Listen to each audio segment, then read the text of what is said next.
Did you know? You are your own worst enemy. Ah, but isn't it amusing?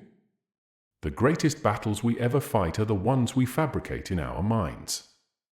You see, there is no one out there waiting in the shadows, plotting against your success, your peace, your happiness. You are, indeed, your own worst enemy.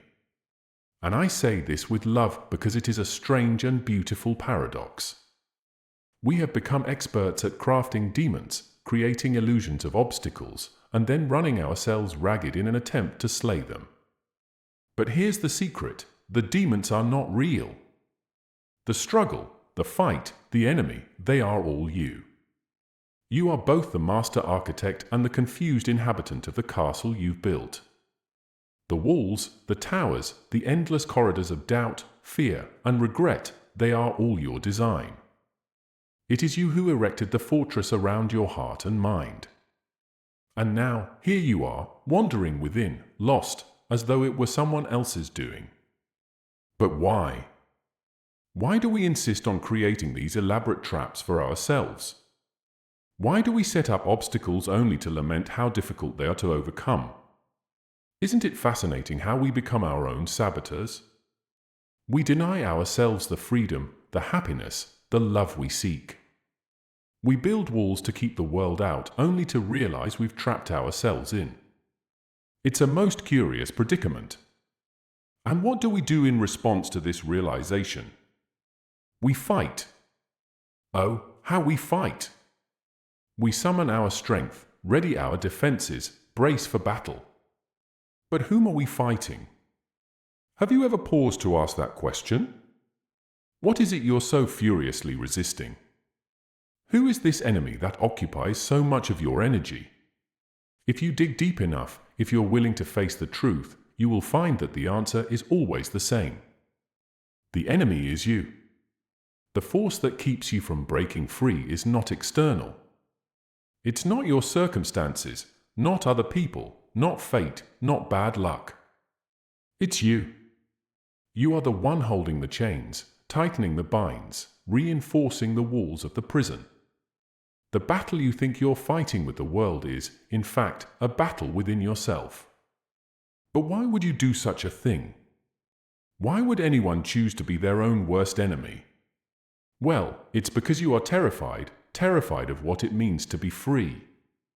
Freedom is a frightening thing, you see. Freedom means you have no one left to blame. Freedom means you are wholly responsible for your life, for your happiness, for your choices. And that's a heavy burden, isn't it? So, what do? We create enemies. We fabricate reasons to stay small, to stay confined, to remain in the comfortable prison of our own making. We say to ourselves, it's not my fault. It's them, the others, the world, the circumstances, the past, the future. And so we fight. We fight the illusion of enemies, not realizing that the real battle is with the part of ourselves that is too afraid to step into the light. But here's the most extraordinary thing. The moment you stop fighting, really stop fighting, you realize there was never a battle to begin with. The moment you let go, the chains that bind you dissolve into nothing.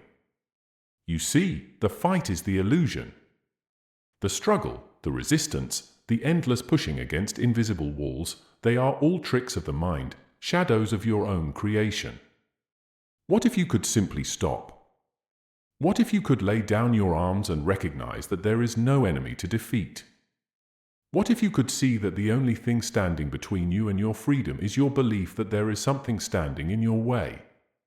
You are your own worst enemy because you believe in the story of your own limitations.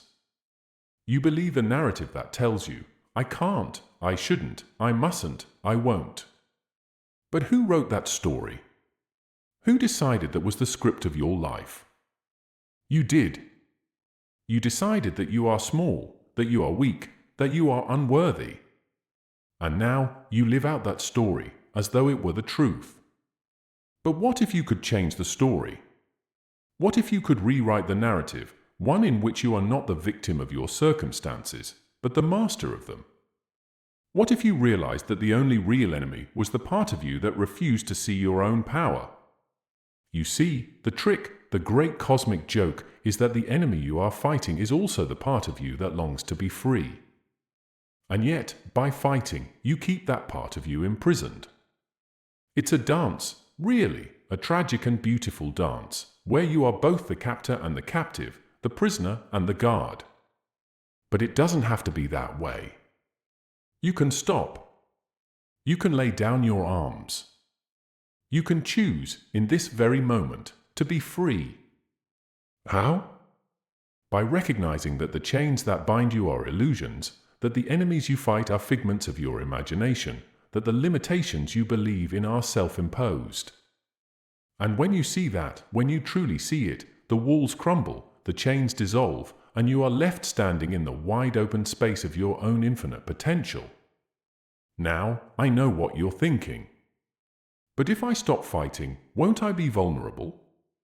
Won't I be exposed? Yes, you will. But that's the point. Vulnerability is not weakness, it is strength.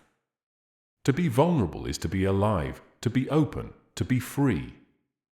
When you stop fighting, you become open to all the possibilities of life. You are no longer trapped in the narrow confines of your own fear. You are free to explore, to create, to live fully and authentically.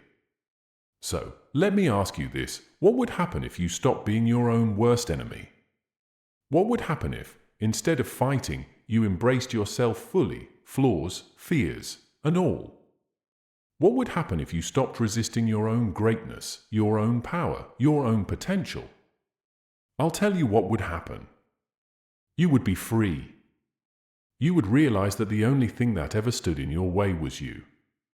You would see that the demons you fought were only shadows, and that beyond those shadows lies a vast, untapped reservoir of potential, waiting to be discovered.